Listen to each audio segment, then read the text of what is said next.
stood out, except for one. That night I met a man from London and couldn't get his face out of my mind. Leighton's man, handsome, caring, and open-minded and kind, no better companion I knew I could find. So there it started. One night, drinking in the industrial town of Agadir. Who knew that a romance could blossom here? As we drank, there was a strange man next to us of German descent who was rude and kept making comments that were indecent. He wanted to join our two-person party and was getting in our face. So Leighton growled, "Look, mate, we just got engaged. And my lady and I would just like some space." So he left us alone, but little did we know that the owner of the restaurant had plans of his own. "Engaged!" he shouted with excitement and joy. "You must have your wedding here!" He brought out a bottle of champers and roses and wished us a lifetime of bliss, then brought out some rose petals, held them over our head, and told us to kiss. Oh, great, I thought. No pressure here. Hopefully the owner will forget what he said and just disappear. But thank goodness he didn't, because that first kiss sealed our fate. I was smitten and thought, gosh, this Kiwi guy has been fantastic. That kiss is great. So our first kiss was one we will never forget, under the shower of rose petals, and that, dear friends, is how we met. Engaged from day one. Who knew the future would hold such joy and good times yet to come? And then the time came, well, where is this going? Traveling back and forth from London to Spain with our future unknowing? Perhaps I should go home. Perhaps buy a house. Perhaps go a garden. Get a dog. Find an American spouse. Would that make you happy? Would that bring you bliss? No. What I wanted right here, but this distance was crap. What are we going to do to fix this mess? Not knowing what to do, I turned to a friend. Help me, I said. I don't want this relationship to end. And Jeanne, bless her heart, she's not here today. Jeanne, bless her heart, knew just what to do. Right, darling, where do we start?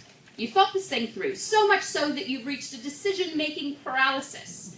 So, let's smoke some reefer and write a SWOT analysis.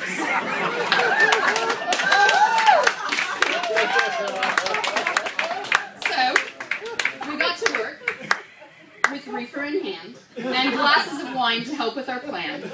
What are your strengths, opportunities, threats? Surely this can't be as good as it gets. Think hard and think long on this adventure you seek, because honestly, Leighton could freak out, and your relationship could be over in a week. So we wrote it, and I have Jeanne to thank, and we entitled it Project Kiwi and Yank.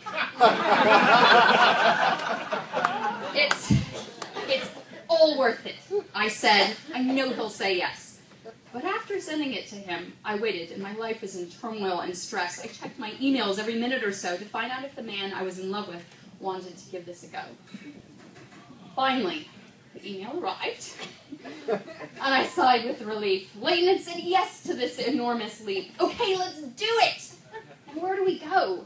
London's too cold, and Spain just can't be. Where can we work and live together? Turns out we would have to cross several continents and seas. Singapore, we agreed, was a place we could make a living, although no more defacing property, chewing gum, or spitting.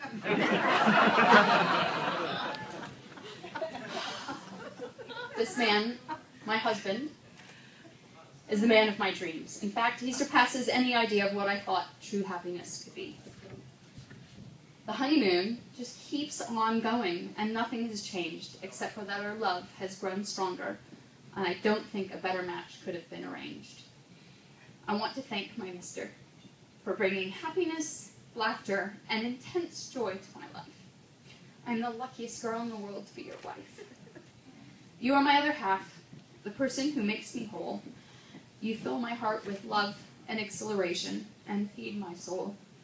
You are loyal, kind-hearted, humorous, and smart, and it's all these exemplary attributes that have helped steal my heart. So, ladies and gentlemen, I'd like you all to stand, and please give the bride a helping hand. I think that I've made it quite clear that this man to me is incredibly dear. So, please, raise your glasses to this man, my husband. I love you, and I can't wait to to walk this life together with you hand in hand.